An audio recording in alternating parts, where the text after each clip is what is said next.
B3, public employee discipline, dismissal, release. B4, conference with labor negotiator. B5, conference with legal counsel, anticipated litigation.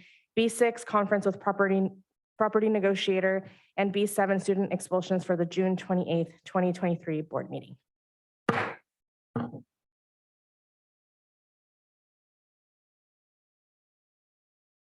Good evening. Thank you all for attending today's meeting of the Santa Rosa City School Board, opening this meeting Wednesday, August 9th, 2023.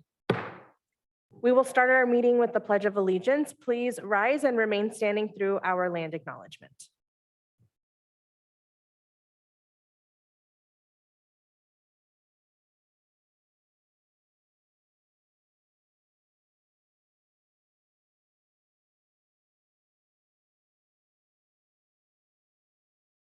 And leading us in our land acknowledgement today is Eric Olson. We acknowledge that Santa Rosa City Schools is on the traditional territory and homelands of the Pomo people, traditional territory and homelands of the Coast Miwok people, and honor with gratitude the land itself and the people who have stewarded it throughout the generations. This land acknowledgement calls us to commit to continuing to learn how to be better stewards of the land we inhabit. By offering this land acknowledgement, we affirm Indigenous sovereignty and will work to hold Santa Rosa City Schools more accountable to the needs of American Indian and Indigenous peoples. Thank you, Eric. Before we begin today's meeting, I'd like to take a moment to welcome back all our community to the 2023-2024 school year. Next week, our educators, students, and families will be returning to their schools or exploring a new campus and embarking on a year that we know will be filled with growth, learning, and memorable moments. And I want to give a big shout out to our administrators and our educators and classified staff who are working really hard right now to make sure our community feels the warmest of welcomes next Wednesday on the 16th. We can't be more excited for the start of this school year. Moving to our next item on our agenda, report of actions taken in closed session. The board took action on existing litigation OAH 2023-051074.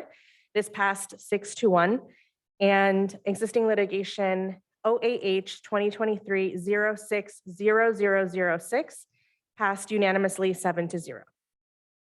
Item C4, items considered in closed session for action in open session. We are seeking a motion on student expulsion case number 22-2345. I move to approve 22-2345. I'll second. Thank you. That was moved by Director Flores and seconded by Director Sheffield. Roll call vote, please. Director Flores. Aye. Director Sheffield. Aye. Director De La Cruz. Aye. Director McNally. Aye. Director Medina. Aye. Director De La Torre. Aye. President Manieri. Aye. Thank you. Item C5, statements of abstention. Are there statements of abstention tonight? Seeing none. Item C6, adjustments to the agenda. Board or superintendent, are there any adjustments this evening? Okay, seeing none. Item C7, special guest presentation by student marimba performer. So I'm going to hand it over to TOSA Eric Olson to give us a little intro, and we are really excited for the performance this evening. Thank you so much. All of these students are really excited to perform tonight as well. So we're going to feature students from Luther Burbank, Brook Hill, and representing Hidden Valley. These are all students that performed in the honor ensemble in last March, gosh, so long ago. And we're going to be playing Sneaky Monkey, I believe. Yeah, as led by our marimba teacher extraordinaire, Irene Gilcrease. And I'm going to jump at the cajon.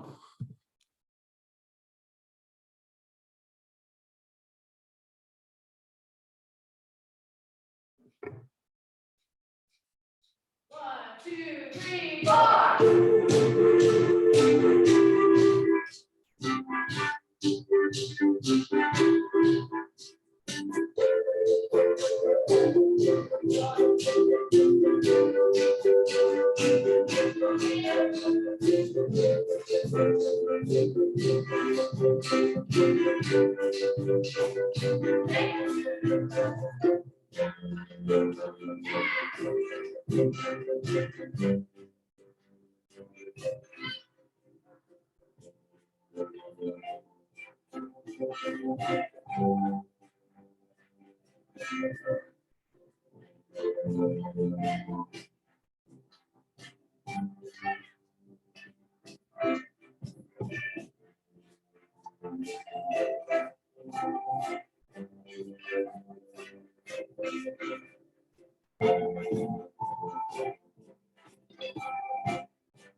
Can we have you all gather together so we could take a picture?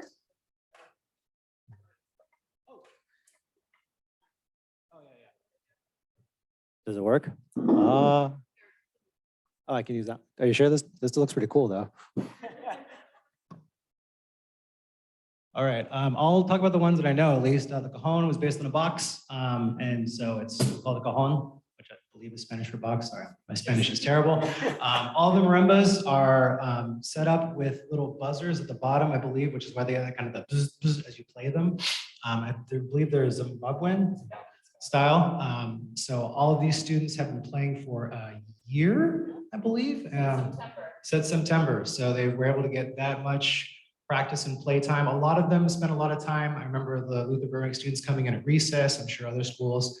It's just a lot of fun. So, and you have really small marimbas when they can take them all the way to the giant ones, which are a little harder to transport, but well worth it, well worth it. You even need a stool to get up there.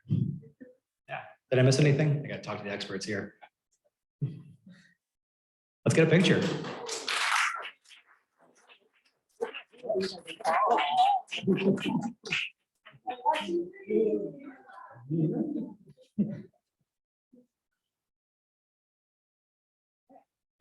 Thank you so much. Thank you.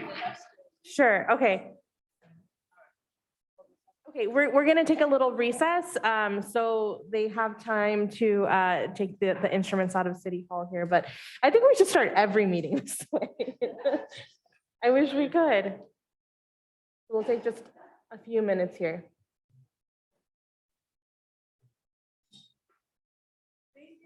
Thank you.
All right, we will continue with our agenda this evening.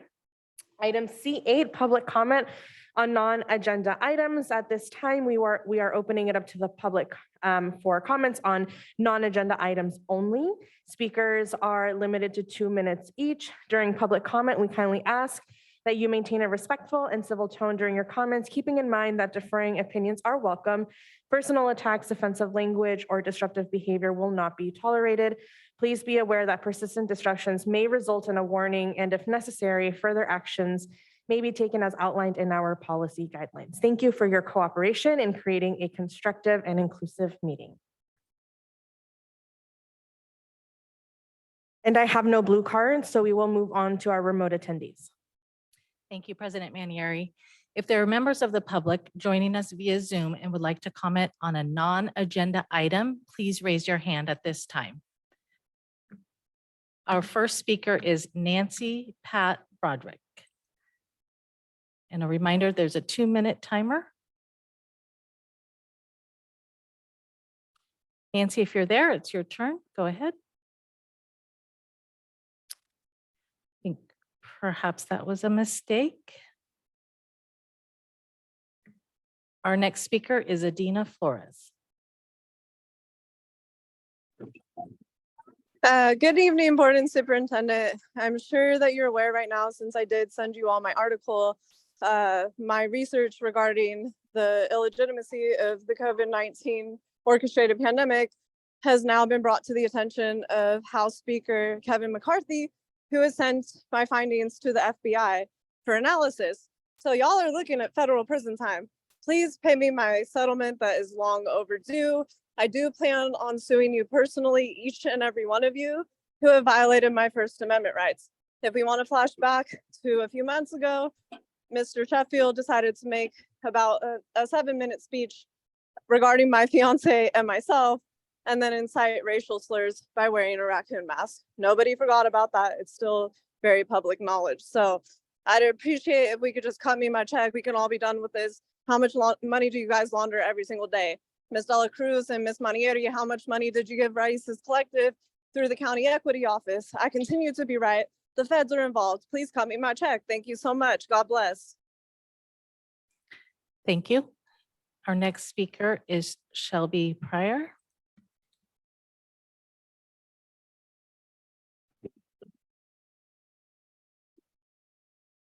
Good evening, board. Can you hear me? Yes. Good evening. So I'm calling in this evening to discuss what seems being the topic that we continue to talk about.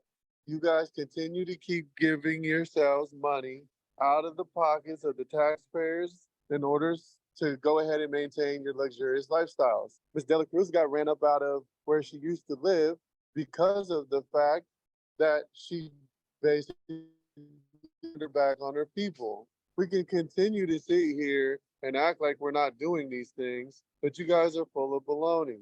Let's continue to go ahead and work towards some actual real equity and equality. You went ahead and shared my fiance's medical information, and you did so illegally. You continue to go ahead and break the law on a regular basis with nobody really checking you until recently. So much so that Mr. Sheffield had to be quiet and had to sit there and leave his camera on to go ahead and engage us. Very interesting. Anyway, keep playing stupid games and you keep getting stupid rewards. That's what you guys have been doing. Thank you for wasting our time. Cut the check. Thank you. I'm going to try Nancy Pat Broderick. If you're there, Nancy, go ahead and unmute.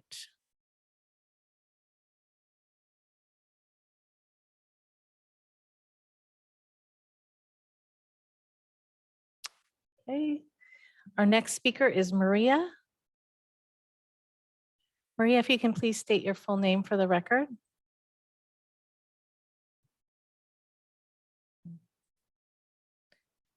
Maria, if you can please state your full name for the record.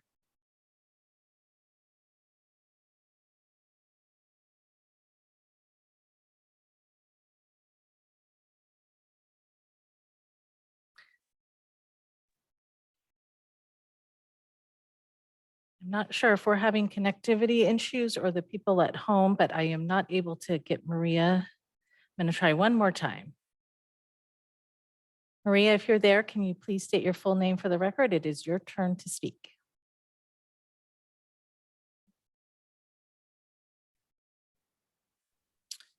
President Manieri, there are no other hands raised.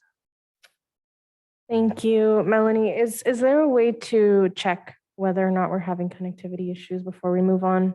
Yes, absolutely. Thank you.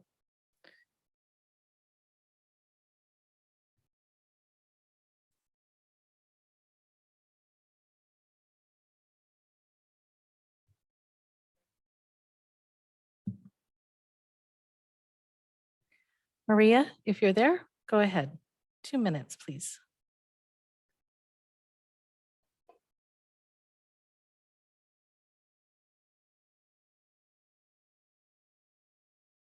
It's like she's connecting to audio.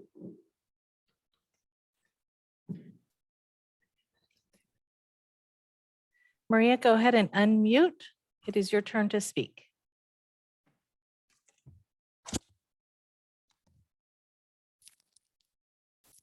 President Manieri, I did get confirmation that the people at home can hear us okay and they're connected well. Okay, thank you. Do we want to try Maria one more time? Sure.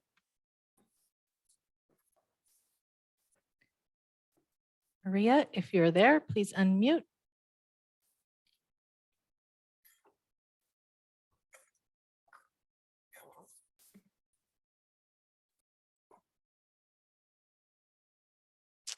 Not hearing anything. Okay, and I see that her hand went down. I will try the Zoom user, perhaps. Zoom user, it is your turn for non-public, non-agenda item, public comment. If you can please state your full name. Can you hear me now? Yes. This is Maria Posey. I'm in numerous mom groups and it's pretty interesting, actually parent groups. It's pretty interesting how many are dropping out and going into homeschooling. I'm looking forward to seeing what your attendance is like. And there's quite a few parents that are going to give you guys a try one more time. But they're not planning on staying too long, I'm sure, once they see what's going on. Some of them will be checking on this meeting tonight to see how many of you are still wearing masks. And that's going to be a deal breaker for a few because this is ridiculous. The two of you that are wearing masks right now, I've seen you both out in public. It's weird how you could like be sitting in a room right there and you have a mask on, but you don't wear it out in public. And so it's all for show, just to fear monger the parents, right? Really hoping that you guys are going to spend more time on getting kids to actually learn in class rather than gender studies, because feelings aren't facts. So let's see if you guys can actually do your job this year.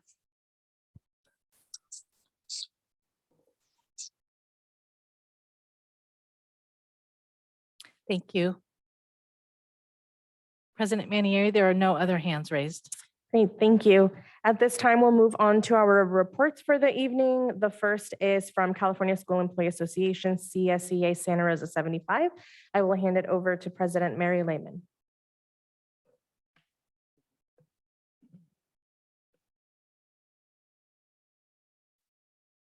Good evening, President Sheffield, Superintendent Trinnell, President Manieri, excuse me. Board of Trustees, Audrey Roth, our new student board member, the community and classified staff who are present and who are listening on Zoom tonight. August is a time of remembrance and welcoming.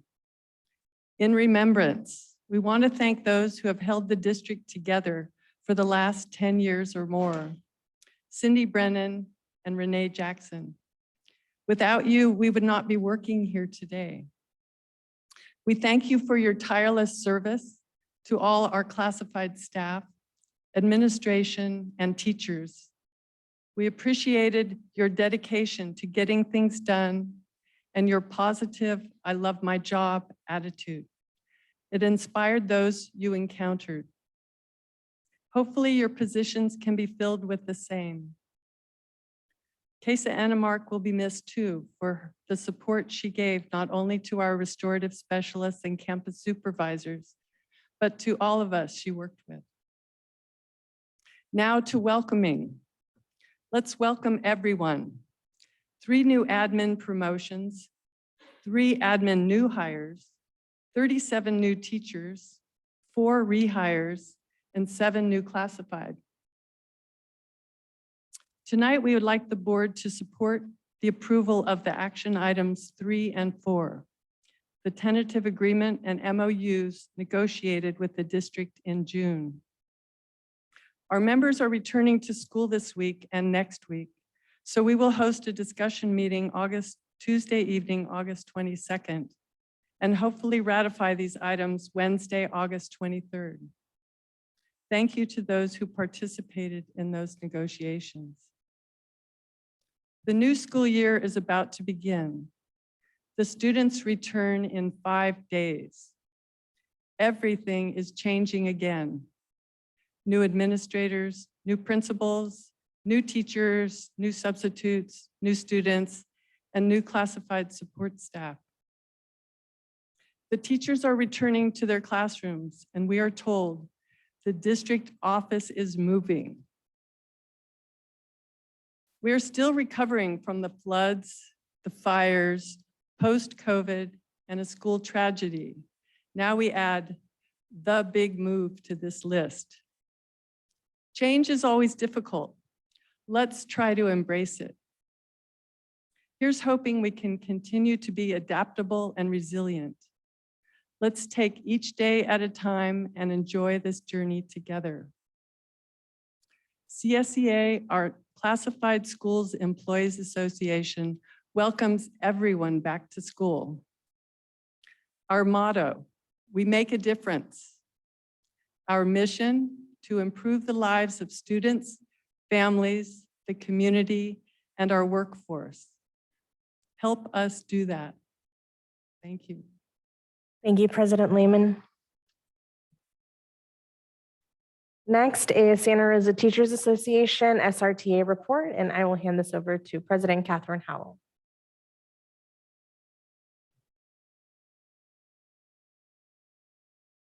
Good evening, everyone. Is this on? Yeah. I'm Catherine Howell, president of the Santa Rosa Teachers Association, representing about 850 teachers in Santa Rosa, including hopefully some of the 58 potential members that we're meeting on Friday at our new teacher orientation. I'm going to echo a little bit of what President Lehman was saying and just say welcome to all the new hires in the classified and certificated, as well as administrators, anyone all over the district. We welcome them to Santa Rosa City Schools. I know that many of our teachers are already back in their classrooms. They're decorating, they're getting it set up the way our kids deserve, a fabulous, inviting learning environment. We also have teachers that attended training over the summer, as well as teachers that are training this week on the new view boards that you saw a presentation of last spring that are coming into the classrooms as quickly as tech services and the warehouse can get them there.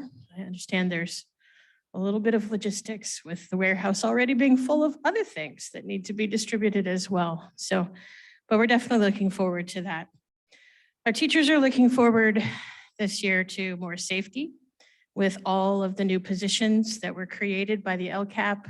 And we are appreciative of that, including campus supervisors, counselors, restorative specialists, school-based therapists, family engagement facilitators, student engagement facilitators.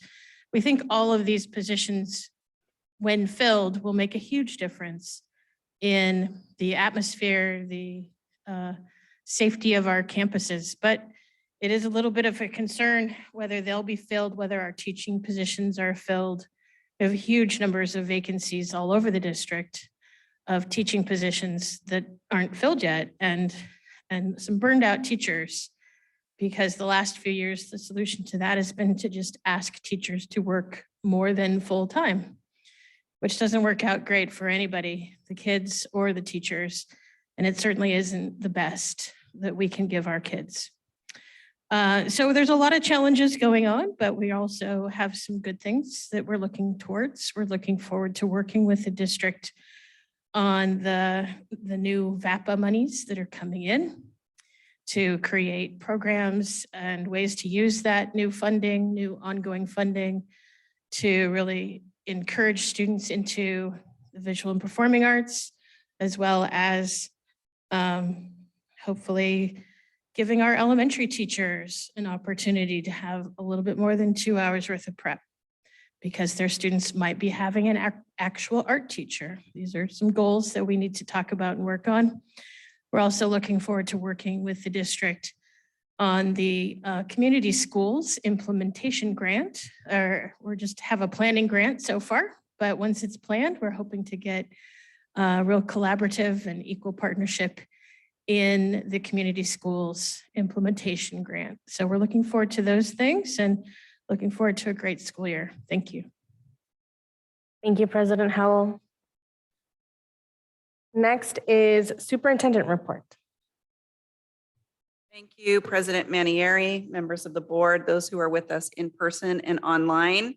It is the 23-24 school year, and we are excited to have all of our staff, our students and families return. We are full of heart and hope in this school year and doing everything we can to make this a positive and productive year for everyone. We've been busy preparing for the start of school over the summer, including trying to fill all of our vacant positions, finish summer construction projects, launch the new school year with a variety of professional development, which President Howell has highlighted a couple of those, and yes, move a district office. We're excited and hopeful that this year is going to bring new learning and new growth for everyone involved. And I do have multiple messages and videos coming, so I will keep it short for now because you will hear more from me in just a little bit.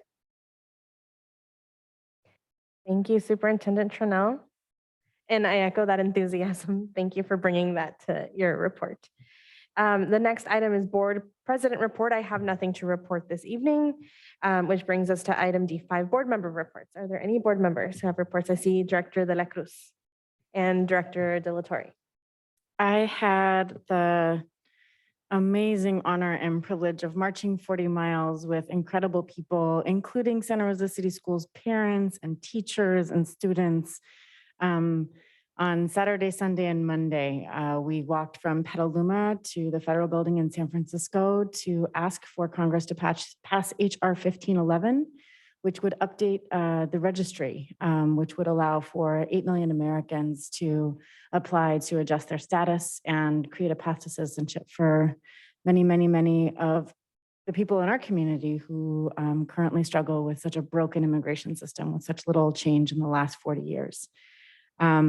It was a beautiful experience watching young people and also like all of our elders. We actually put them in the front of the march and they led the way. And we met up with community-based organizations and community-based leaders who were marching from their 40 miles from the South Bay to San Francisco to really call attention in a regional way to the needs for immigration reform. So just wanted to say thank you to all the people inside of our little institution who lifted up their voices and used their feet in really powerful ways this past weekend. I also want to say a special thank you to Superintendent Tranel for inviting Dolores Huerta to come and speak to our leadership team during a really powerful professional development day. It was really inspiring to be in community with Dolores Huerta with a message that only she can bring in quite the way that she does. So I just want to say thank you for that.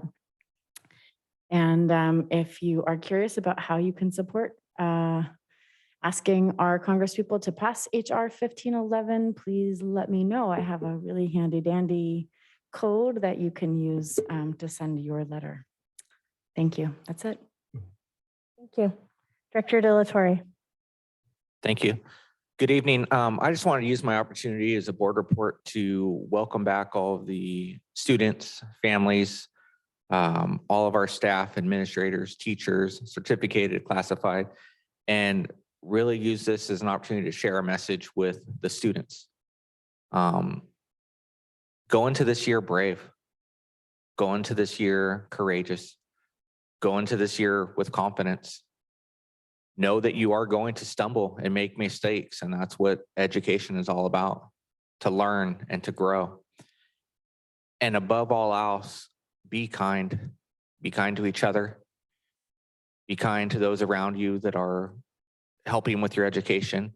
And most importantly, be kind to yourself. Let's go into this year with a brighter hope for our future, with a stronger sense of community amongst ourselves, and with the goal to continue to grow and thrive and be the community that I all know we can be. Thank you. Thank you, Director De La Torre. Are there other board member reports this evening? Okay, this brings us to item D6, CSBA report. Do we have a CSBA report this evening? Okay, seeing none, this brings us to item E1, our first action item of the evening, approval of 2023-24 45-day budget update. The board will consider approval of the 2023-24 45-day budget update that includes revisions in revenues and expenditures as a result of the 2023-24 State Budget Act signed into law on June 27th, 2023, And presenting this action item are Associate Superintendent Lisa Cavan and Executive Director Joel Dantos. Good evening. Thank you, President Manieri, Superintendent Trinnell, or excuse me, the board and Santa Rosa City Schools community. I will go ahead and share my screen so we can provide an overview of that. In just a moment.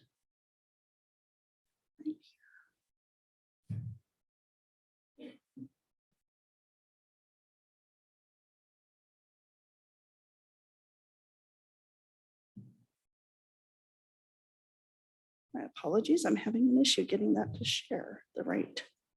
There we go.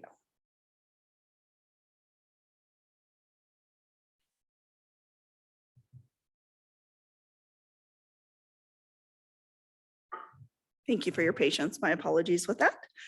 Again, I am Lisa Cavan, Associate Superintendent, Business Services, Joel Danto, Executive Director of Fiscal Services. And I'd like to start by just saying thank you to our fiscal team for all of their work this year with the budgeting and now the 45-day update.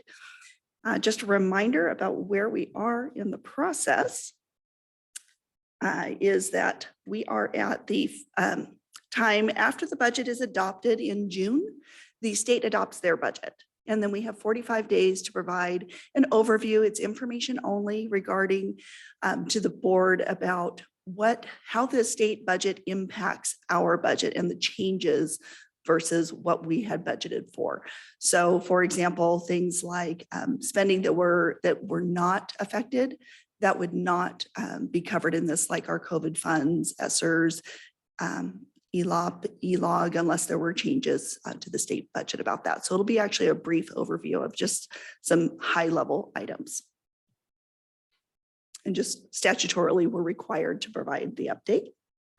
The local control funding formula was adopted as planned at 8.22 cost of living, so that matches. There are a couple of changes though, and that is that we do have a mid-year update that is back. It happened a couple of years ago, went away, and now they've brought it back into legislation. So ongoing, we will have a mid-year update due it on by February 28th. So you will receive an update on our LCAP spending at that time. And then the others that they did include the lowest performance indicators. That actually does not apply to us. We don't fall under that category, so we do not receive any additional funding there. One of the changes is that we do have to change actions if they have not been effective over a 3-year period. So the data work that we're doing, the metrics that the board has requested, that's really going to be imperative as we're moving forward with our LCAP reporting. Oh, sure. Is that better? Okay, sorry about that. Okay, some of the other things that are important is that we do have, the only change with the Expanded Learning Opportunities Program actually has to do with licensing when we bring in third-party providers. So it doesn't actually affect anything with funding. It applies to their requirements for what they have to do. With TK, so we don't have to provide the 10-to-1 ratio until 25-26 unless we admit early for students who turn 5 between June 2nd and September 1st, I believe it was, and that in which case then we have to go to the 1-to-10 ratio. Otherwise, we don't have to do that until 25-26. So what that means is that we continue to maintain our 1-to-12 ratio with a maximum number of students of 24 per classroom. So we do bring in paraprofessionals, aides for that second adult in the classroom. And Prop 28, again, we don't, this is the funding for the arts, music, visual performing. We do not actually have guidance on how to spend those funds yet. We also don't have official allocations. We expect that to come out with our apportionment in the fall. And one of the things that really has to be determined with that is what the supplant versus supplement requirements are. So once we have that, then we can move forward with how that plan is developed. We have to make sure that we meet the guidelines, and that is still missing from the state. So we do have 3 years to spend each year's allocation. So we have plenty of time to implement those plans without a loss of funding. But definitely want to get that information as soon as it becomes available to us. One of the positive things for us in the budget update was that, excuse me, the arts, music, and instructional materials block grant, the reduction was not nearly as severe as what had been projected through the first interim and the May revise. So we did end up with actually reinstating some funding that we had assumed as not there, as being taken back in the budget update. So that does give at the elementary and high school combined about a $3.6 million bump compared to the adopted budget in June. So that's great news. And then you can see the effect for our charters as well. And the other side, the Learning Recovery Emergency Block Grant also was not reduced as much as expected in the current year. They do also project to provide that funding almost in totality, but extended over a few years. So essentially we'll get some now, and then it'll be held off for a couple of years, and then they'll start making good on that, making us whole or close to whole. So again, that does provide us with that positive. That just helps us to be able to have one more year. So essentially for this year to be able to afford some of the things that you have on the plate for action this evening. And then we have to look at our sustainability over this next year for the future. So again, areas to monitor. So we won't know actual revenues until after the 2022 taxes in October. So that's at the state level. So we do have some risks out there. Don't know mixed signals with inflation versus jobs, and the Fed's just raised rates again, shortages, those things. So it's just something to really be aware of or that we're monitoring very closely. A reminder, we do have our Budget Advisory Committee will begin meeting again. Actually, I believe we're meeting August 31st is when we reconvene. So we will be moving into those discussions, looking at recommendations to be able to make to the board. And you'll see our updates in September for our unaudited actuals, our actual student enrollment accounts in October, and then we will be looking at our first interim. So that's when you'll see all of these changes actually reflected in the budget, along with any other activity from July 1 through October 31st will be to the board in December as part of our first interim update. Are there any questions? President Manieri, turn it back to you. Thank you. Are there any questions from the board at this time? Okay, no questions at this time. Thank you very much.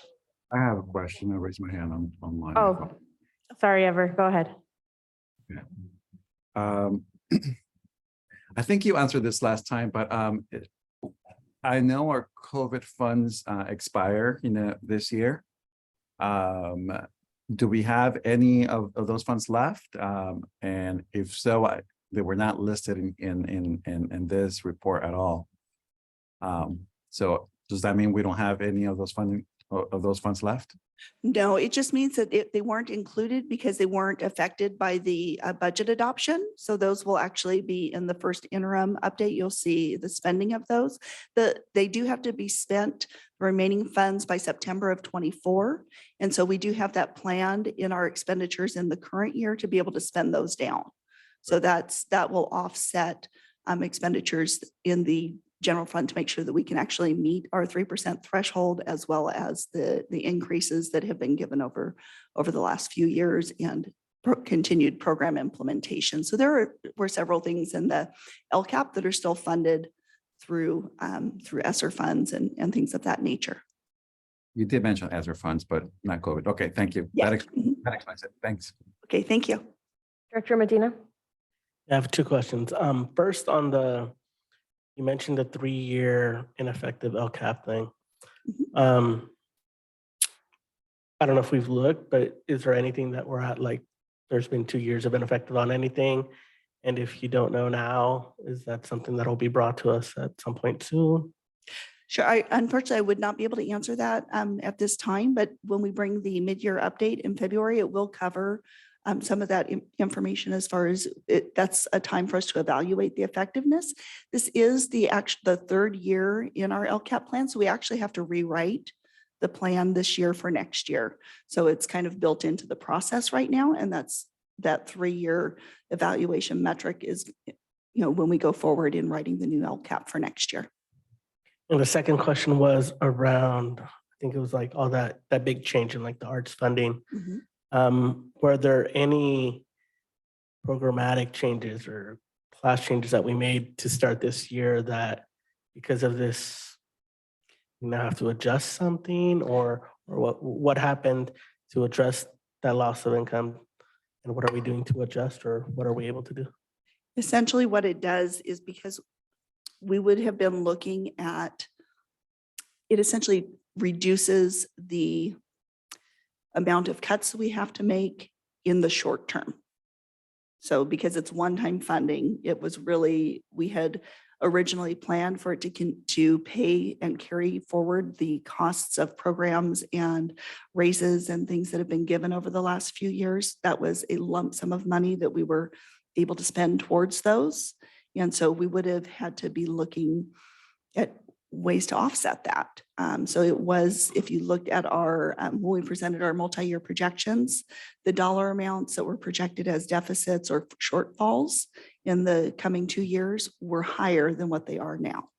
So essentially it just offsets. I guess more of what I'm looking at is were there like reduced number of like class sections offered because of that now we wouldn't have to have done those class section offerings? It would not be something that would be reinstated. It would just make the cuts we'd have to make in the next year slightly less. Thank you. Thank you. Thank you. Are there other questions?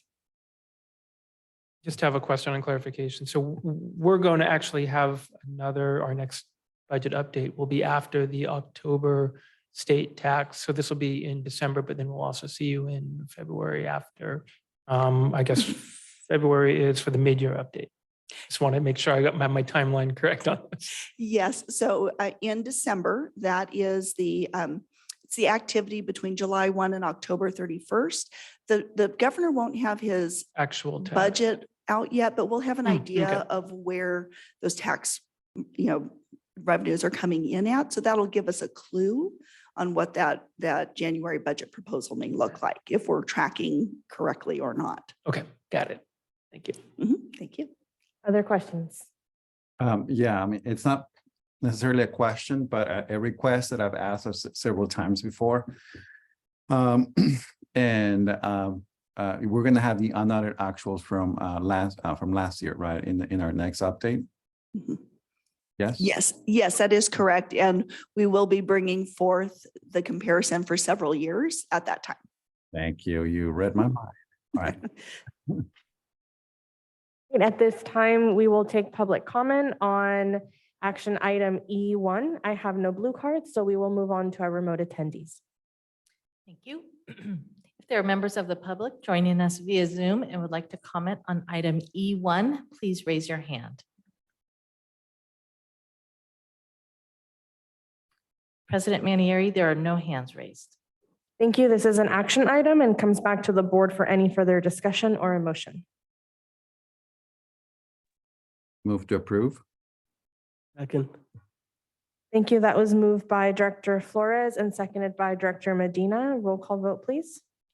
Director Rao. Aye. Director Flores. Aye. Director Medina. Aye. Director Sheffield. Aye. Director De La Cruz. Aye.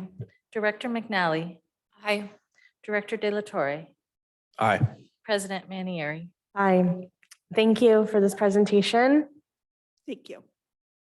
This brings us to item E2. This is a discussion item, visual and performing arts program highlights. The Board of Education will receive an update on the district's visual and performing arts programs TK through 12. And presenting this item are Dr. Roderick Castro, Executive Director Elisa Haley, and Visual and Performing Arts TOSA Eric Olson.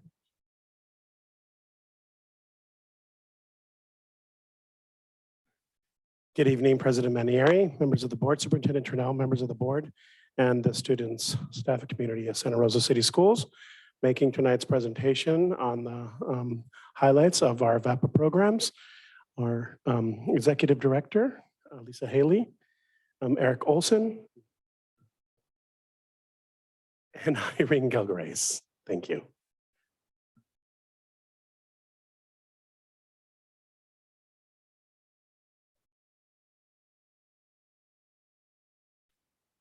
Mike. Usually I'm pretty loud, so board members and community at large. So we are really excited to be here today to give you an update on our visual and performing arts programs within our school district. And I do want to give a little acknowledgement that's very much due to previous predecessors, Elizabeth Evans and Kelly Dillon, who actually did a lot of the work with our staff to get us here today.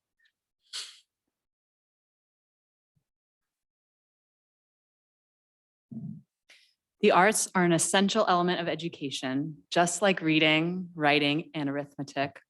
Music, dance, painting, and theater are all keys that unlock profound human understanding and accomplishment.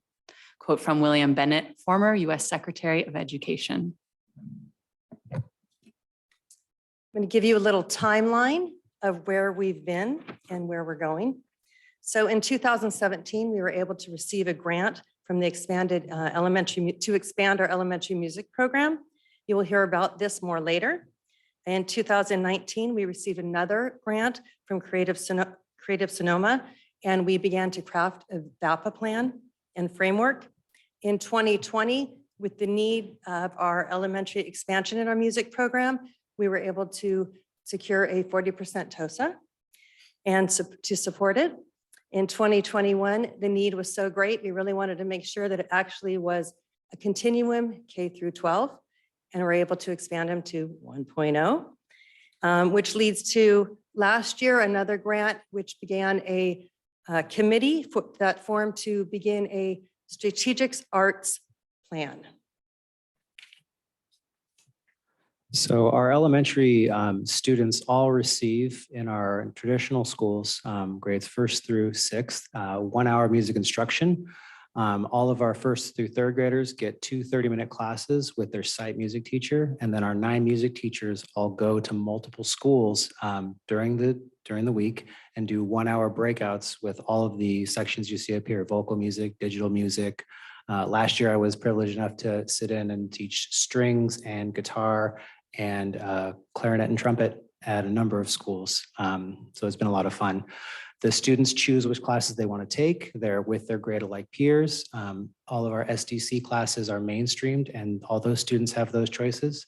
And then every year they can choose to continue an instrument, or they can choose a different instrument every single year. It's all really centered around student interest and student choice.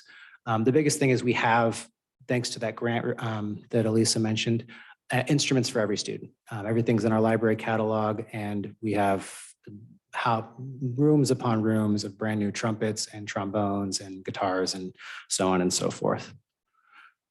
Our newest offering was the marimba, and Elisa's going to talk more about that. We were going to show you a video, but we don't need to do it because you got a live performance, better than T Swift, I think. And so I want to let you know that we currently offer it at Luther Burbank, Albert Biella, Hidden Valley, and Brook Hill. And I have to give a little story because it's what I do.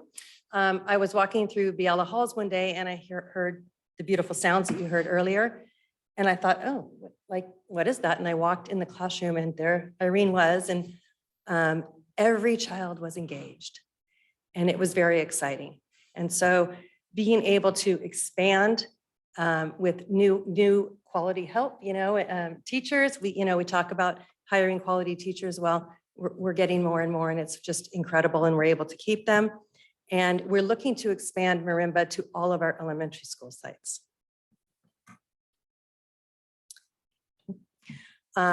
We have an honor tradition of a honors concert, which we've kept for the past 70 years, which is very exciting. We had this past year over 200 students participate. They did strings, the wind instruments, guitars, marimba, and vocal ensembles. I don't know if anybody was able to attend, but I was able to attend one, and you walk away, there's nothing but joy you walk away with. your heart is full. Over 700 families and friends were able to attend. So that's pretty amazing. In middle school, all of our 7th and 8th grade students have a number of classes available. As you can see from our numbers, our visual arts classes are our most attended. This is just a kind of an average of all the students that are taking classes, and these are the percent of them that are enrolled in a music class or a theater class, a yearbook class or a media class. And you can see, yeah, music classes are starting to get a little foothold, and we definitely have some areas of growth, some opportunities. One thing that we're looking at is academic language development courses that could be taught through an art. So I'm developing an ALD class through music, and then I'm also working with our ELTOSs to develop ALD through theater or acting. These could be offered to any students that are at level 3 or 4 of the RFELP, said too many acronyms. Anyway, students that are starting to get to English proficiency and could use a more interesting or a different challenge. There's also schools offering PE dance classes that could be expanded to multiple other middle schools, depending on student interest, and a lot of video techniques and media classes at Rincon Valley that could be duplicated at other schools should there be student interest. So we're looking at a student survey of current 5th and 6th graders to get an idea of what classes they'd like to take, and then build those classes in middle school and high school based upon where they're planning to go as they enter and continue in SRCS. High school, each of our high schools have a very specific kind of arts focus and a lot of strengths. LC Allen has the highest number of students in visual art, theater, and dance classes. Our visual art teachers last year were actually all, I think they were both 1.2, if not 1, full-time. So they're cooking. Maria Carrillo has the largest number of students in music classes. They have 2 full-time music teachers and about 21% of the school. Montgomery has their International Baccalaureate classes. I taught there, I taught the music class. It's a lot of fun. And they also have expanded art and theater classes for students pursuing an International Baccalaureate diploma. Pioneer is going to start offering the first digital music class that we've ever offered that was piloted by one of our new teachers, John Mayer. And Santa Rosa High School is hoping to probably take a step from that and add some keyboarding classes in the future alongside their art classes and their digital media classes. And then you can see the participation rates. Again, visual arts is very highly enrolled, and there's always room for growth in our dance and theater. As I mentioned, some of the newer developments, one of the really exciting ones I'm finding is ethnic studies. Montgomery piloted ethnic studies dance. So we have some photos from a dance show that Miss Melvin set up there. And Maria Carrillo and Elsie Allen, the teachers are all being trained in the ethnic studies training and plan to incorporate ethnic studies dance as their level 1 dance class. So if you sign up for dance, you're taking ethnic studies dance. Elsie Allen had a lot of interest in mariachi, so we worked with that teacher to develop a ethnic studies mariachi class, and we're hoping to offer that this fall. A lot of students interested coming that are from the vocal side or guitar or strings or trumpet, so that'll be a lot of fun. And then if the academic language development classes in middle school seem to go well, it's just a next step to develop those also for the high school. And again, student surveys, get an idea of what our current 5th and 6th graders want so that by the time they're freshmen, hey, there's a photography class. Oh, here's a cool whatever. Community partnerships are key. We partner every year with the Luther Burbank Center to offer the mariachi and arts camp and arts integration and PDs. We have an Arts Education Alliance that's supporting a strategic plan and provides opportunities for our teachers to work with others around Sonoma County to align their work. We also work with the Santa Rosa Youth Symphony. For the elementary, they give listening programs, which is a CD, and staff can use them in their classrooms, or you can use it on the announcement system, however any site chooses. There's also a lot of collaboration with our wonderful Art Quest program. Our goal is to have robust programs throughout all of our high schools, and Sonoma State and the Green Music Center provide concerts. They work with professional development and youth events. We also are fortunate enough to work with the Kennedy Center for the Arts to do an arts integration curriculum, which is pretty amazing. So as Eliza mentioned, we received a grant in 2017 to create an arts framework that was based on the county's framework. That framework I've had and shared with Elizabeth Evans and Kelly Didlin and now Elisa. And we're utilizing that framework to now create a strategic arts plan. So the framework is kind of this big general idea of here's some places the county's going where we'd like to see. And now the planning that we're started last year and are working on this year will give us a lot more insight on where are these students interested in and what makes the most sense for us to focus on? What are areas of strength that could use a lot of extra support to really build up? And what are areas of growth at our middle and high schools? And a lot of that, again, surveys student interest. We want to make sure that we're building classes that students want to take versus classes that we think students want to take. Because, what if you hold a choir class and nobody comes? It's very quiet. We're also supporting our sites and Prop Preservation 28 planning. As Superintendent Cavan mentioned in the last presentation, we don't have an idea of how much money is coming in. And we also, alongside strategic arts planning, don't want to create classes that are going to not be enrolled because students aren't interested in them. So the strategic arts plan will give sites ideas that they can then utilize. But the Proposition 28 is, again, it's a site-based thing. This is a disconnect some people get. The principals at the site work with site council and teachers and community to build a site plan, and those site plans can connect to other sites. But it's not like we don't have a Santa Rosa City Schools Prop 28 plan. The strategic plan will help the sites. Oh, okay, my middle school is doing this. It makes sense for me to add dance classes because we have dance classes at the middle school. But it's not necessarily something where we're coming from the top and saying, oh, you should do this, you should do this. This makes the most sense. That obviously the sites know their students, they know their families, and they know the communities, and they want to make the best choices for those communities as well as the communities that enter and eventually leave their sites. And with that, I just want to say that what a fortunate place that we're in right now because of Prop 28 and all the work that has been done the past several years, that our staff have vision and have, insights of what their students need. So they'll be able to serve their students the best way possible because they know their students best. So thank you. And here's some fun pictures. Thank you. Thank you for that presentation and for the little concert earlier as well. Are there board member questions at this time? I see a lot of hands. So I'm going to start with Director Flores, who's joining us online, and then we'll just go down the row here on the dais. Thank you, President Manieri. This is just a clarifying question. I know you were talking about specialized programs, and let's see here. I think it's slide number 9. And I know, can you talk a little bit about Santa Rosa High School? Because to me, after reading all this, it sounds like Santa Rosa High School doesn't have any visual performing arts classes, which is not necessarily true, but could you talk a little bit about what Santa Rosa High School has? Or do Santa Rosa High School students need to go to ArcWest to take any VPA courses? Just to clarify, you're asking if that's the number of students enrolled, or if you could just repeat the question. Sorry, I got cut out for a second. Yeah, sorry. Can you hear me better? Yeah. So I know you were talking about specialized programs, in this presentation here, but I'm curious to find out what programs at Santa Rosa High School. It looks like most of the programs are done through ArcWest, and I know their schedules don't jive sometimes.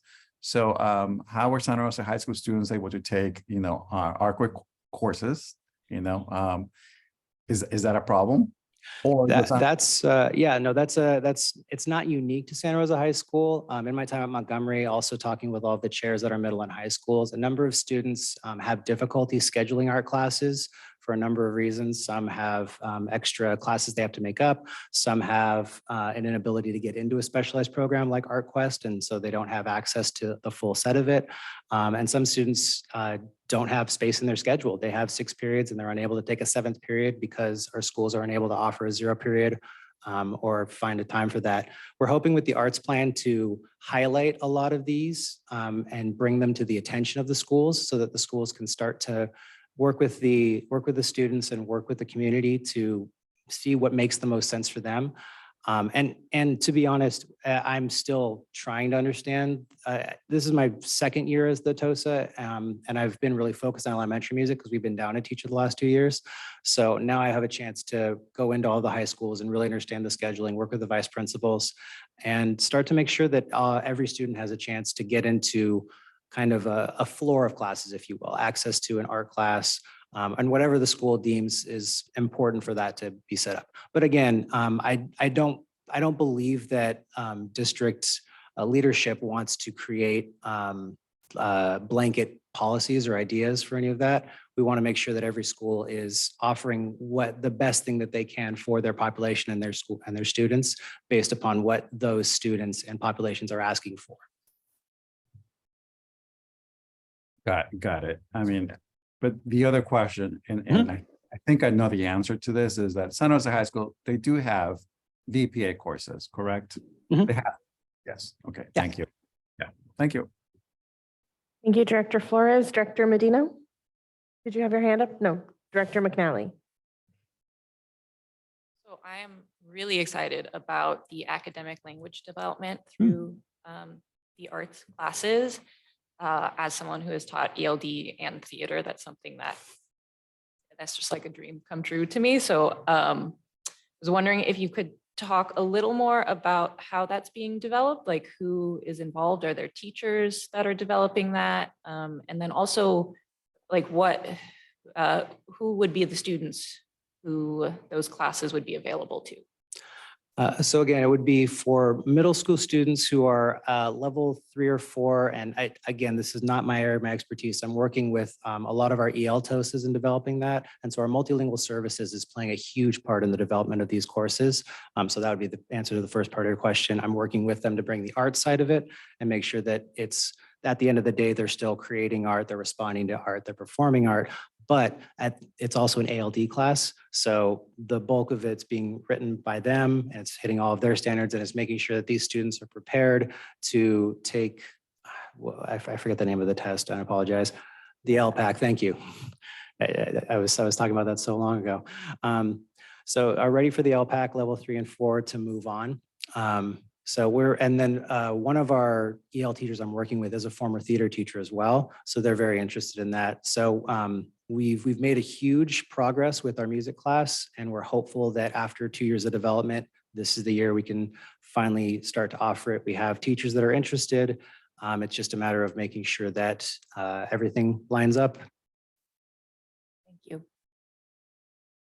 Can I ask a follow-up question on that one? What about if it's only LPAC 3 and 4? What about newcomers? Is that something in the horizon, or? It's really just a matter of making sure that the thing that we're creating is successful before kind of trying to build out too many versions of it. We found that, especially with the elementary music program, building it out slowly. Our first year was only 6th grade. Our next year we got the grant. We were able to do 4th, 5th, and 6th grade, and then kind of slowly build it out. And we don't want to get ahead of our skis, as it were.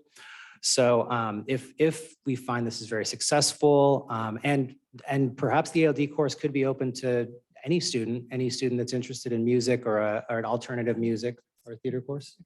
Yeah. So Director Flores, I just really want to address that and say that, as he said, we really want to make sure we go slow to go fast.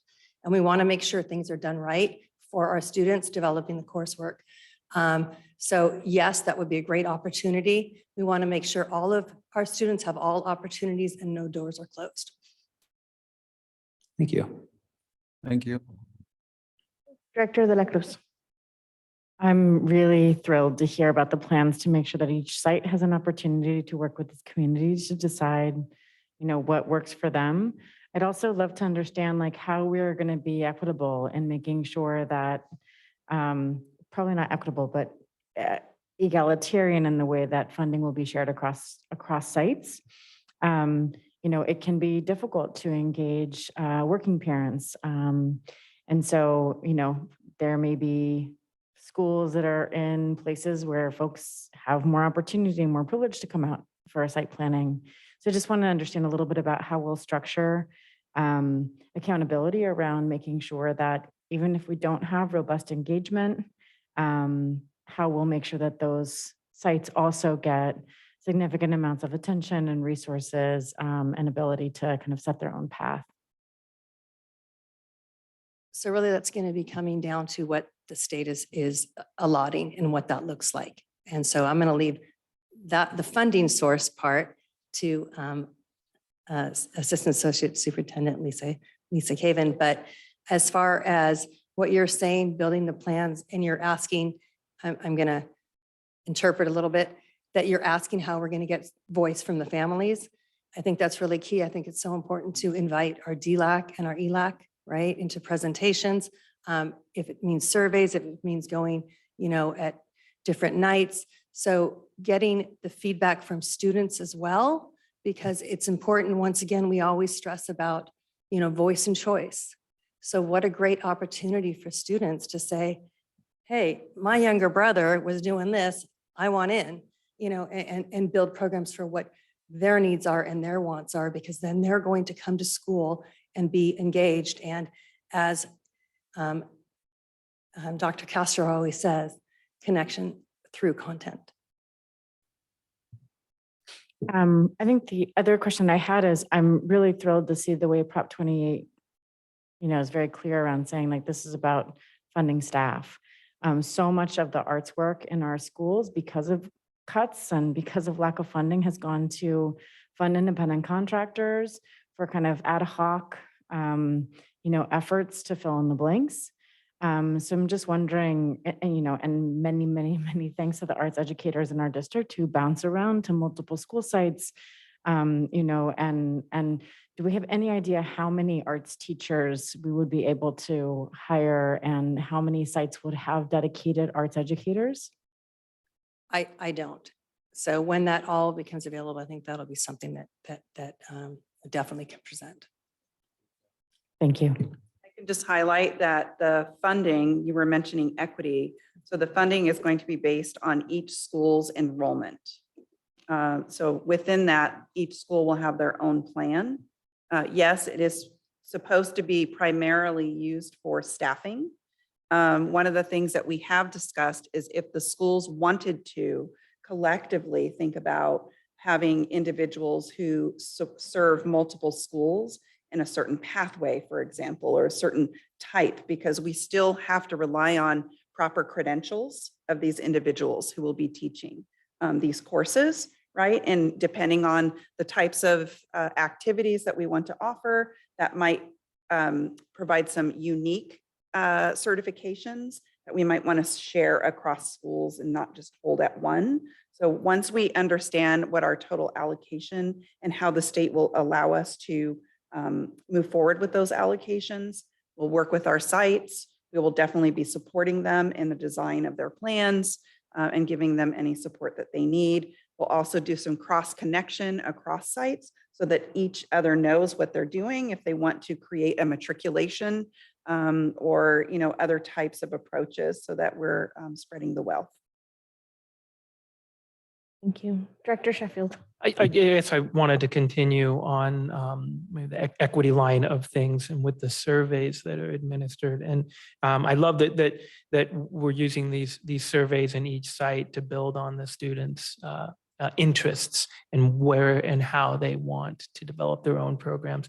Can you talk a little bit about how the surveys are administered? Are we making sure that we're reaching students and families as was brought up? How do we engage with the students and their families to gather that information on what their interests are?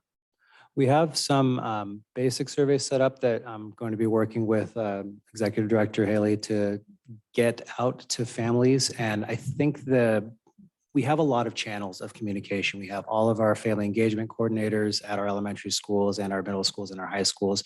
We have our parent groups. We have our DLAC meetings. We have our LPAC meetings. And then a booster clubs, honestly. Yeah. So I don't think that there's going to be a approach. I think it's going to be utilizing every approach we can, and then having a careful eye on the data, making sure that we know, okay, we've gotten this much information back from this percentage of this school, and then looking and seeing what makes the most sense. And also really making sure we're focusing on both what is available now and what younger students are interested in. The long view process is going to be very key to this. So it may not spend too much time with our current sophomores, juniors, and seniors. But if we know what our class of 2030, 2032 is going to be interested in, by going through every means of communication that we can get, reaching our communities in every possible manner, then that's going to give us the most data and give me something to do for a couple months. So, a great response. I'm wondering, is that how the marimba class, did it start through an interest, or how did that come to be? It actually started with a hire. Okay. And so we were lucky enough last Okay. year to gain Irene on our team. And she has a passion for marimbas. And so she brought the marimbas to our school district and to our schools. And they've been just, as you can see, I want to get up and do it too, but people would Yeah. walk out. But, it's just very exciting. Well, so then in that instance, how were those 4 schools, how was it decided that they would be offered there? Because of those are the schools that she serves for the Blitz Got it. program. And so the Blitz program divides our teachers into, say, groups. And so that way, so the schools that she was at received that. Okay. Which is the limitation of having only one Irene Sure, for right sure. now. However, we have another teacher that just went through a training as well. And many that are interested. Thank you. Thank you, Director Dillatore. Thank you guys very much for the presentation. I cannot express my appreciation enough for the arts programs. And I'm so grateful for their current availability at a time when we are needing to cut so much and walk away from so many opportunities. I'm really interested in the idea that was brought up of the ALD connection with the arts. And so many students think and learn differently. So many do not think and learn the same. And so many of our artists think outside the box. So I really see that ALD component as thinking outside the box. And I ask that you continue to research and think outside the box, specifically with IEP students at the high school level that have a directed studies hour. So unfortunately, that directed studies hour is vital to their academics and their growth. But by taking that class, they are losing an elective. Our most successful students are the students that want to be on campus, that want to go to school. And arts is a great opportunity to engage them and give them an opportunity of doing something fun on campus. So look at the art programs and look at the opportunities that might become available to use arts to connect with those students in that directed studies program that cannot take an elective because they have physical education requirements and other graduation requirements that do not allow them to take enough classes by losing that directed studies. There may be a way to incorporate some arts into that hour or into that program and with those teachers to really help light those fires and get them engaged and help them grow and thrive academically. So love the outside of the box thinking, love the opportunities and the presentations, and let's continue to think on those paths so we can connect to as many students as possible. I appreciate you bringing that up. Thank you. Director Rao? For the academic language development classes, how do they differ from other theater and music classes? So they're not a VAPA class. So when you sign up for a class in high school, it counts as an A through G credit. Instead of being a VAPA course, which I believe is F, it would be a elective G when they're A through G approved. In middle school, they don't have that. They're just electives. So it would be, the focus of the class is to develop academic language. But let's say you're doing the music course, you're having conversations about music you like in English, you're researching articles about your favorite artists and you're talking about those with your friends, you're listening to music and discussing the elements of music. So you're developing academic language specifically through an art that you find interesting. So again, the bulk of the class is to develop that academic language. It's just the vehicle happens to be music or acting, or perhaps if we do other classes later on, if there's interest. Okay, thank you. Any question, Director Medina? Thank you. Well, with academic language development, my mind immediately went to karaoke. That's my wife's favorite way of learning English. But I wanted to know if you had a percentage on the, you said on here in the presentation, LC Allen's the highest percentage of students, if you know what that percentage of students is? It didn't say on here. I do, but I'd have to look it up and it would take too long to dig through my drive. I apologize. Yeah, but we can definitely update it and send it out to all of you. And the other thing was it said Maria Carrillo and LC Allen have ethnic studies dance coming soon. Do we know what soon is or about? They both participated in level 1 ethnic studies training with myself this last year. Really awesome professional development. I believe after this first year, they should be able to start offering it. But again, it's dependent on the needs of the school and also how the scheduling works out with the vice principals. So I can't really say. I'm hoping this year, if not next year at the latest. And I know they're very interested in it. They all went to a conference over the summer and had a lot of time to communicate and collaborate over it. And the dance teachers are all very close. So even if it's not specifically saying that, I'm sure that they're all incorporating lots of elements of ethnic studies into their dance classes because there's no reason not to. And then this is data that I'm hoping I could get later on or sent forward. But if like we could get like numbers of like how many students by grade, by class course offering, maybe even by gender and race are in each class. Like what are those numbers to actually kind of get a better picture? And also in terms of like staffing, where are we with staffing? Do we have needs? Are we staffed enough? And then I had a question in terms of bigger picture in terms of, are we looking at relationships with like the JC or something like with their summer repertory theater or things like that, that kind of allow students to start looking at some of these things as careers? We're never closed-minded into pursuing any of that, and we're happy to pursue, relationships with the JC and various offerings for our students to get them into other, performing arts or what have you, as well as we will get that information to you. Definitely be part of the strategic arts plan. We'll be collecting all of that information, so it's very easy to see. Just my last thing is I guess what I think of as marketing. We're losing students, and I'd love to bring more students. And immediately when I saw the LCL and mariachi class, I'm like, how do we let more people know about that? That maybe that could bring more students to our schools to that program, and not just that program, but some of the other cool stuff that's going on. I would hope that we could do more of that and really put that out there. So thank you. Thank you. Are there other questions at this time? Okay, we will move on to public comment.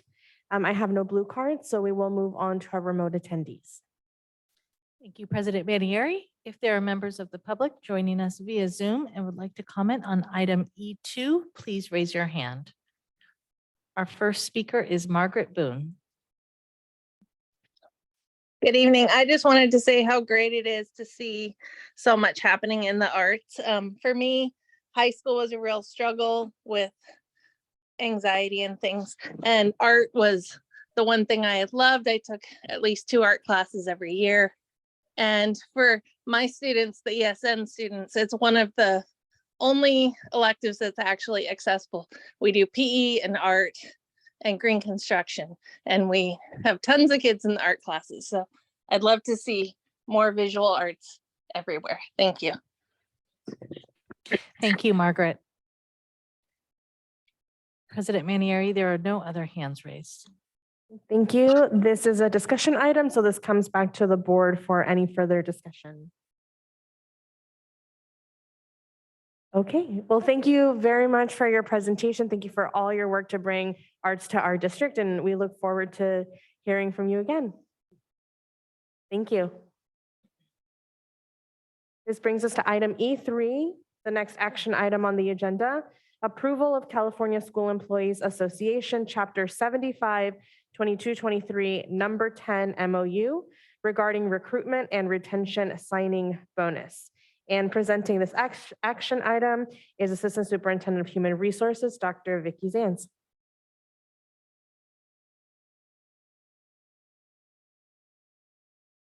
Thank you, President Manieri, Superintendent Chanel, members of the board, and members of the Santa Rosa City Schools community. It is my pleasure today to present to you the memorandum of understanding regarding the incentive bonus for our classified staff members. So I'm going to go ahead and share my screen.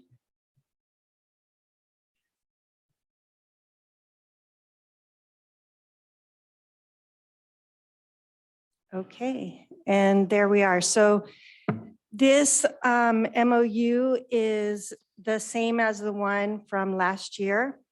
We met in June and were able to come to an agreement that we would offer a $1,000 recruitment bonus to any new classified staff members. And that bonus pays as $500 when the employee starts and $500 when the employee completes the year. It was successful, and I'm happy to report that this past year we had 111 hirees who received the bonus, and all 111 of them received both the beginning and they made it to the end of the year and received the other $500 at the end of the year. Thank you, Dr. Zanz. Are there any board member questions at this time regarding this item? I do.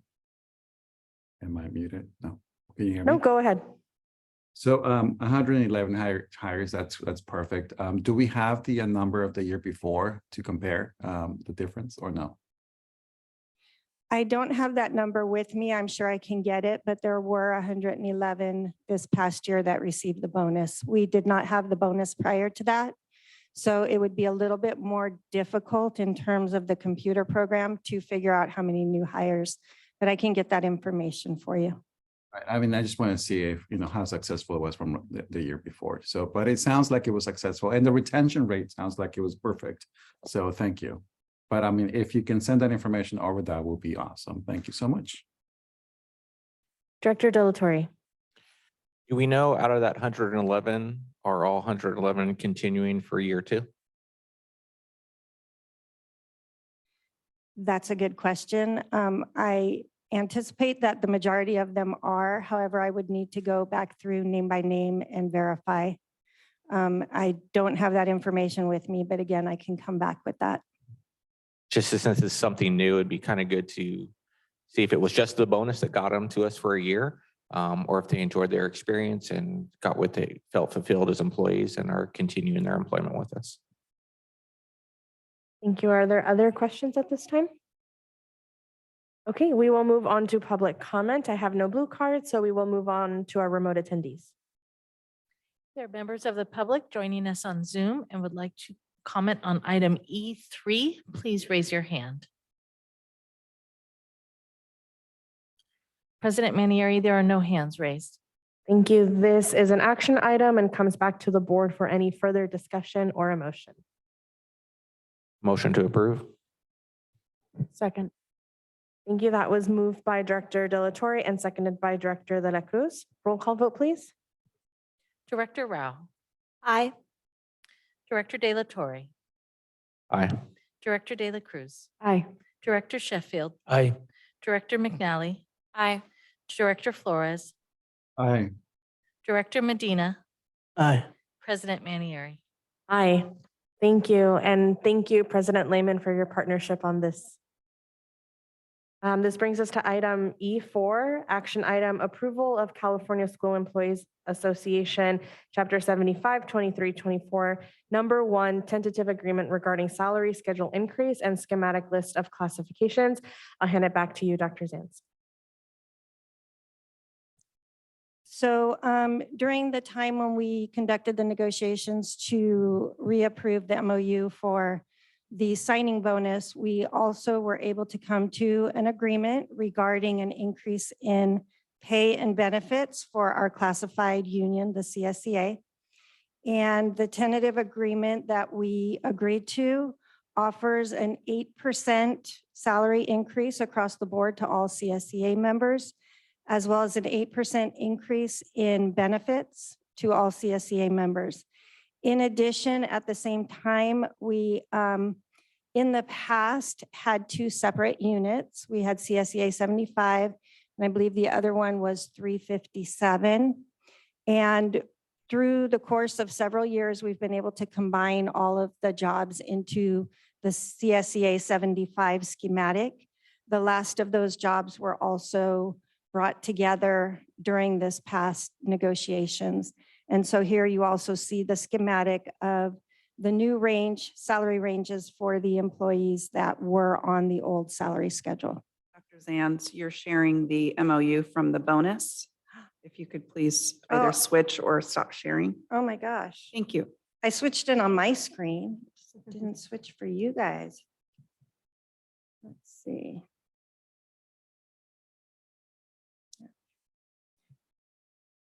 I'm going to be presenting a lot tonight, so I have a lot of things up on my screen.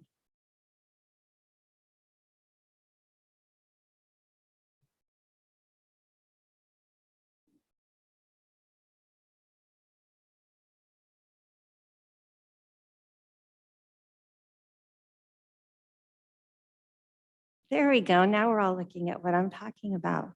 Thank you. Okay. Are there any board member questions at this time? Director Medina. I just had a question on the financial impact that it says here at 3.26 million for 23-24. I just want to clarify, that's for budgeted positions or existingly filled? That would be for budgeted positions. Whenever we do our calculations, we use the positions that are budgeted for. Do we have an idea about how many are unfilled that are budgeted? That is a good question. I am actually going to glance right over at Ms. Cavan and see if she knows that answer. Thank you.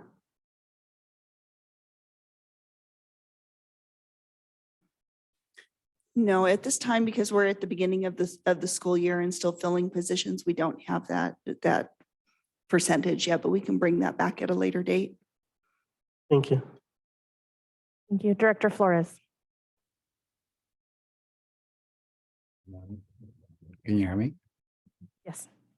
So thank you, Director Medina, for that question. You took one of my questions out. And the other question that I had is there any way to know how many employees are in each cell for budgeted, for budgeting purposes? I'm looking at, range 11, step 1, for example, at 17.46. It would be, kind of interesting to find out how many of our employees that are at that current level, right?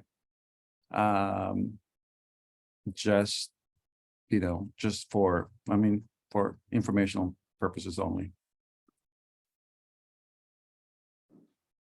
So it is possible for us to get that information through a report in Escape that will tell us how many employees we have at each range and at each cell.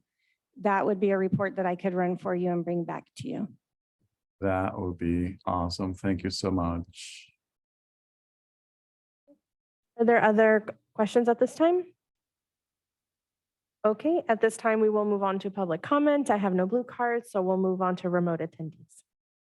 There are members of the public joining us on Zoom and would like to comment on item E4. Please raise your hand. President Manieri, oh, there is one hand raised. Our first speaker is Margaret Boone. Good evening again.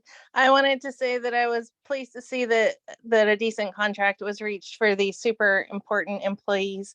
It's still not enough, but at least you guys gave them a decent raise. And if we continue to do this, eventually they'll make a living wage. So I just wanted to say thank you for giving them this raise. Thank you, Margaret. President Manieri, there are no other hands raised. Thank you. This is an action item. I see Director Medina's hand up. I just wanted to add, I just looked up the new minimum wage for Santa Rosa starting January of 2024 is going to be $17.45. And I'm glad that in these scales, there's not going to be anybody that's below the minimum wage. So I just wanted to point that out. Thank you, Director Medina. This is an action item, so this comes back to the board for any further discussion or a motion.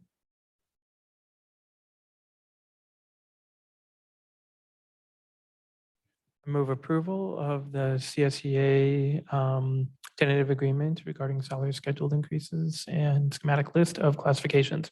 I second.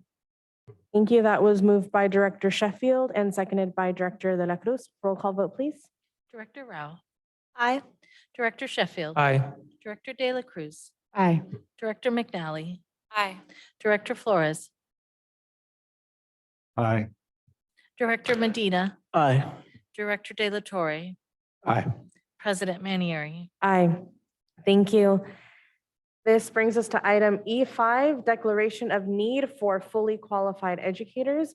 The board will consider approval of the applications for the Declaration of Need for Fully Qualified Educators for the Santa Rosa City Schools elementary and high school districts for 2023-2024. And I will hand this back to Dr. Zanz. Thank you. These were brought to the board earlier in the year, at the end of last year in May, I believe. And these forms need to be submitted to the CTC in order to demonstrate that we have attempted to fill positions and that we find that we have a need for teachers in certain positions. We are representing this because CTC changed their form and we had approved the wrong form. So we now have a more explicit form that I will be sharing with you, and I will start with the high school.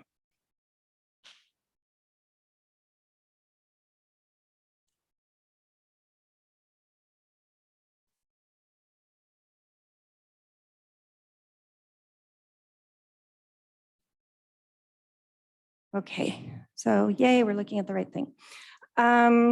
So for the Santa Rosa High School District, we anticipate that we will need 10 emergency CLAD permits, 10 bilingual authorizations, the target language being Spanish, and 10 resource specialists that will need either PIPs or intern credentials. In addition, for the secondary district, we need 50 single subject teachers and 10 special education teachers for a total of 60. What is new about this form is that we are asked to separate out which categories or which credentials where we need teachers.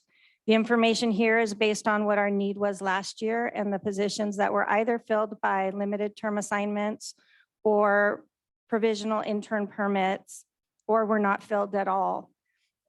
What you'll see here is that our highest need is, strangely enough, in the social sciences. We do need geosciences for earth science at a great level and foundational math.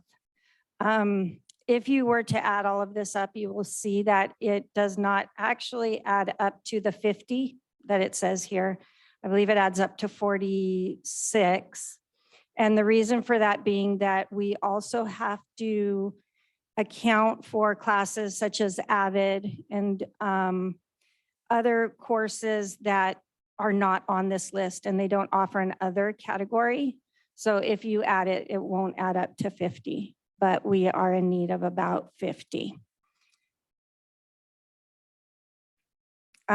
In terms of how we go about doing this, we partner with the North Coast School of Education, Sonoma State University, San Francisco State, Dominican, UMass, which used to be Brandman University, and National University.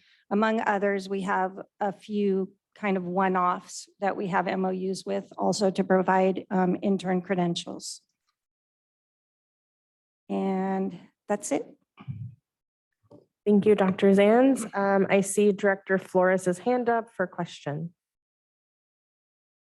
Yeah, so I just want to make sure that I understood this correctly. So at the bottom of the page, it says this form was updated on June 2021. So yeah, see that date right there on the left corner. Just go all the way to the bottom. I just want to make sure, did you say we got it's a new updated form? So this is the right form, right? I just want to make sure that we have that correctly. It is the correct form, and apparently over the past several years, we have turned in the simpler form and it has not been brought to our attention. So this year it was brought to our attention. Oh, okay. Thank you. Are there other questions at this time? Okay, seeing none, we will move to public comment. I have no blue cards, so we'll move on to remote attendees. There are members of the public joining us on Zoom and would like to comment on item E5. Please raise your hand. President Manieri, there are no hands raised. Thank you. This comes back to the board for any further discussion or a motion. I have I'd like another. to move. Oh, go ahead, Ever. Go ahead.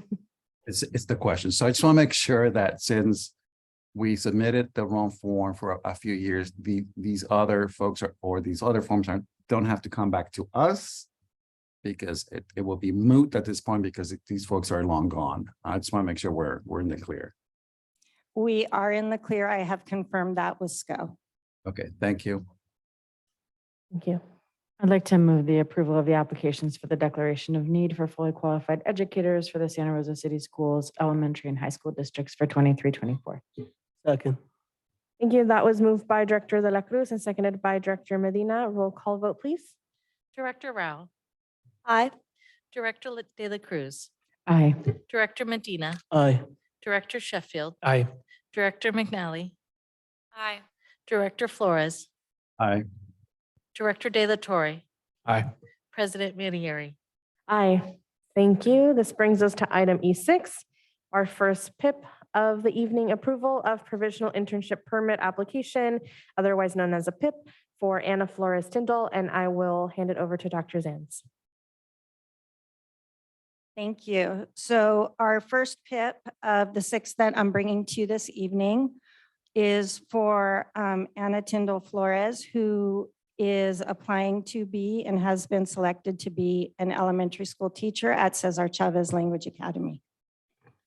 Thank you. Are there any board member questions at this time? Seeing none, we'll move on to public comment. I have no blue cards, so we'll move on to remote attendees. There are members of the public joining us on Zoom and would like to comment on item E6. Please raise your hand. There are no hands raised. Thank you. This comes back to the board for any further discussion or a motion. I'd like to move to approve the PIP for Ana Flores Tyndall. Second. Thank you. That was moved by Director De La Cruz and seconded by Director Medina. Roll call vote, please. Director Rao, Aye. Director De La Cruz, Aye. Director Medina, Aye. Director Sheffield, Aye. Director McNally, Aye. Director Flores, Aye. Director De La Torre, Aye. President Manieri. Aye. Thank you and congratulations to Anna Flores Tyndall.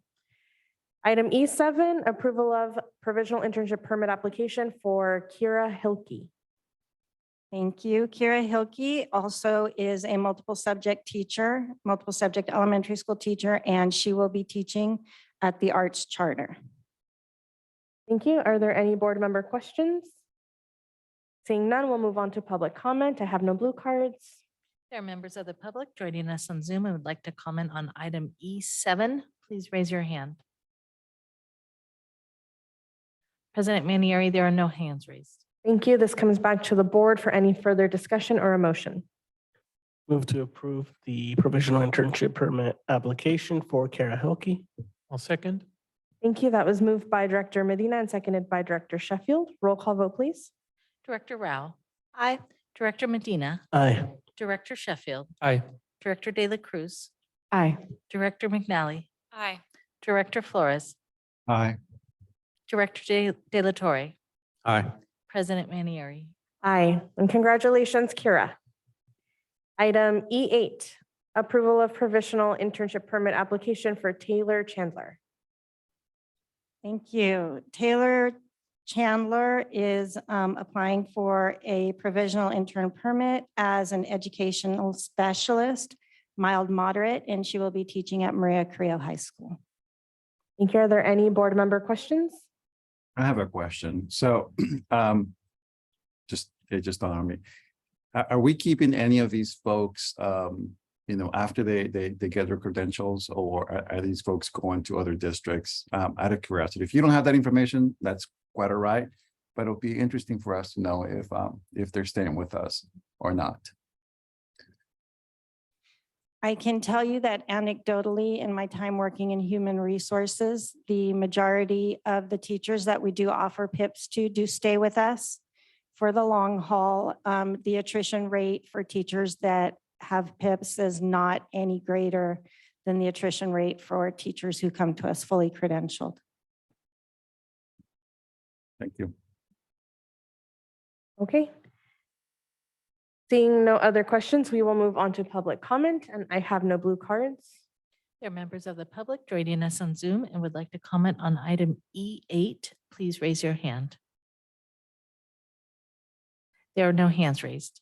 Thank you. This comes back to the board for any further discussion or a motion. Motion to approve PIP for Taylor Chandler. Second.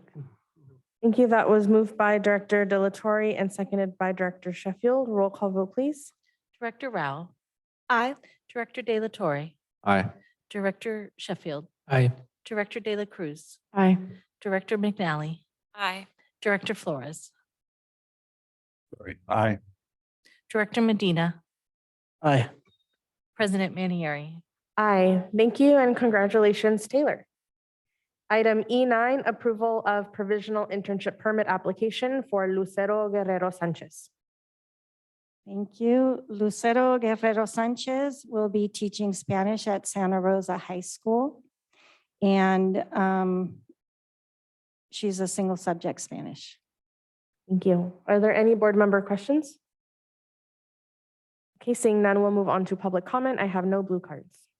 Members of the public joining us on Zoom and would like to comment on E9, please raise your hand. President Manieri, there are no hands raised. Thank you. This comes back to the board for any further discussion or a motion. Move to approve the provisional internship permit application for Lucero Guerrero Sanchez. Second. Thank you. That was moved by Director Medina and seconded by Director De La Cruz. Roll call vote, please. Director Rao, Aye. Director Medina, Aye. Director De La Cruz, Aye. Director Sheffield, Aye. Director McNally, Aye. Director Flores, Aye. Sorry. Director De La Torre, Aye. President Manieri. Aye. Thank you and congratulations, Lucero. Item E10, approval of provisional internship permit application for Juana Carlos. Juana Carlos also comes to us seeking a multi-subject credential. She will be teaching at Lehman Elementary School. Thank you. Are there any board member questions at this time? Seeing none, we'll move on to public comment. I have no blue cards. If there are members of the public joining us on Zoom and would like to comment on item E10, please raise your hand. There are no hands raised. Thank you. This comes back to the board for any further discussion or a motion. Move to approve the provisional internship permit application for Juana Carlos. Second. Thank you. That was moved by Director Medina and seconded by Director De La Cruz. Roll call vote, please. Director Rao, Aye. Director Medina, Aye. Director De La Cruz, Aye. Director Sheffield, Aye. Director McNally, Aye. Director Flores, Aye. Director De La Torre, Aye. President Manieri. Aye. Congratulations, Juana. And item E11, approval of provisional internship permit application for Tori Denna. Thank you.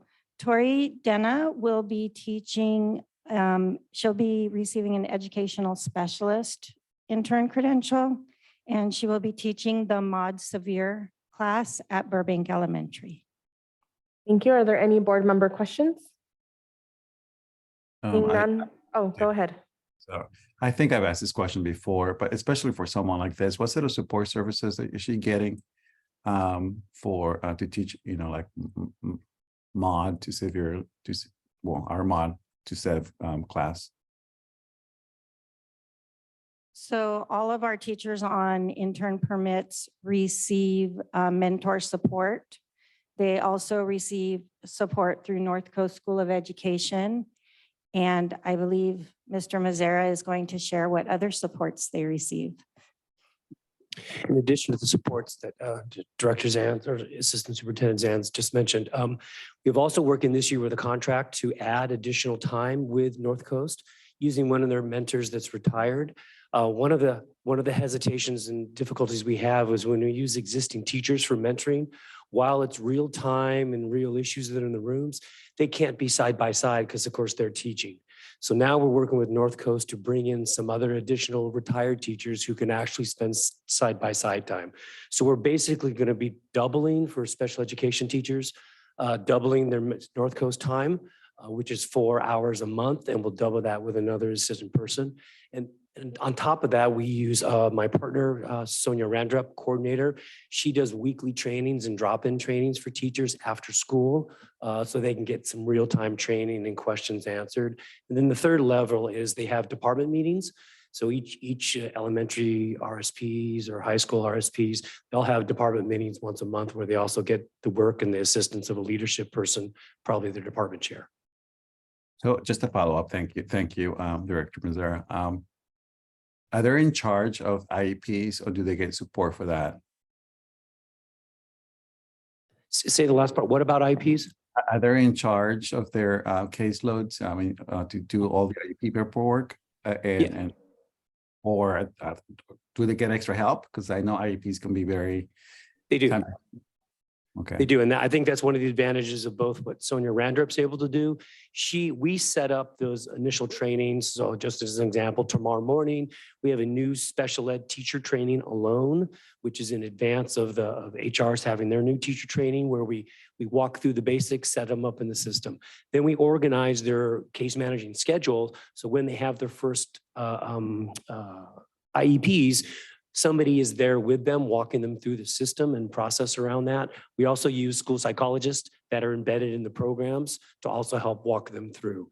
So we kind of do I do, we do, you do, and we'll go through probably the first two kind of together and walk through and make sure they're there. And oftentimes another ed specialist from the school site is available to be there too and being a partner with them. This is a request. And I know this is not the time for requests, but one of these days I would love to shadow and see how that works.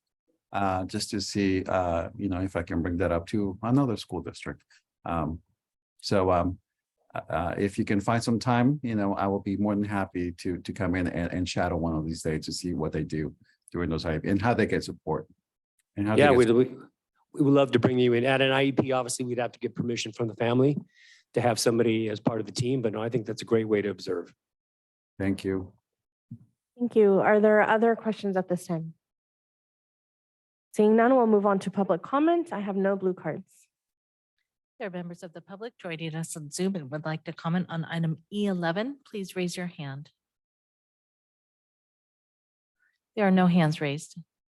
Thank you. This comes back to the board for any further discussion or a motion.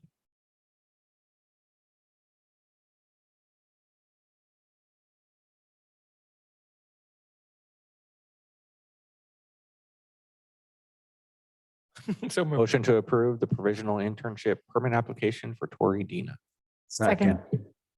Thank you. That was moved by Director De La Torre and seconded by Director De La Cruz.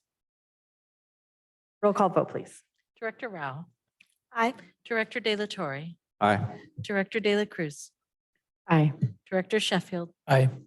Director McNally. Aye. Director Flores. Aye. Director Medina. Aye. President Manieri.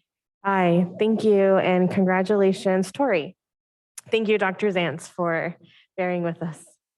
This brings us to our F items of the evening. These are our consent items. Before I ask for a motion, I'd like to ask if there are members of the public who would like to give public comment on our consent items this evening. Thank you, President Manieri. There are members of the public joining us on Zoom and would like to comment on our consent agenda items. Those are the F items. Please raise your hand at this time. I do not see any hands raised. Thank you. We are seeking a motion for items F2 through F12. Move to approve items F2 through F12. Second. Thank you. That was moved by Director Medina and seconded by Director Sheffield. Roll call vote, please. Director Rao. Aye. Director Medina. Aye. Director Sheffield. Aye. Director De La Cruz. Aye. Director McNally. Aye. Director Flores. Aye. Director De La Torre. Aye.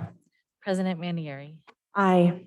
Thank you. This brings us to item G1, approval of minutes of the regular board meeting held on June 28th, 2023, seeking a motion for approval. Move to approve minutes of the regular board meeting held on June 28th, 2023. Second. Thank you. That was moved by Director Medina and seconded by Director Flores. Roll call vote, please. Director Rao. Aye. Director Medina. Aye. Director Flores. Aye. Director Sheffield. Aye. Director De La Cruz. Aye. Director McNally. Aye. Director De La Torre. Aye. President Manieri. Aye. Item G2, approval of minutes of the special board meeting held on July 19th, 2023, seeking a motion for approval. Move to approve the minutes of the special board meeting held on July 19th, 2023. Second. Thank you. That was moved by Director Medina and seconded by Director De La Cruz. Roll call vote, please. Director Rao. Aye. Director Medina. Aye. Director De La Cruz. Aye. Director Sheffield. Aye. Director McNally. Aye. Director Flores. Aye. Director De La Torre. Aye. President Manieri. Aye. Item G3, approval of minutes of the special board meeting held July 26th, 2023, seeking a motion for approval. Move for approval of the special board meeting held on July 26, 2023. Second. Thank you. That was moved by Director Sheffield and seconded by Director De La Cruz. Roll call vote, please. Director Rao. Aye. Director Sheffield. Aye. Director De La Cruz. Aye. Director McNally. Aye. Director Flores. Aye. Director Medina. Aye. Director De La Torre. Aye. President Manieri. Aye. Thank you. This brings us to our H item, board member requests for information. Are there any requests this evening? Seeing none, this brings us to our I items, information items listed in the agenda packet. These are our future board discussion items, board of conduct and code of ethics, educational acronyms and abbreviations, and Williams Settlement quarterly report. Before we adjourn, Superintendent Trinnell, are there any last announcements?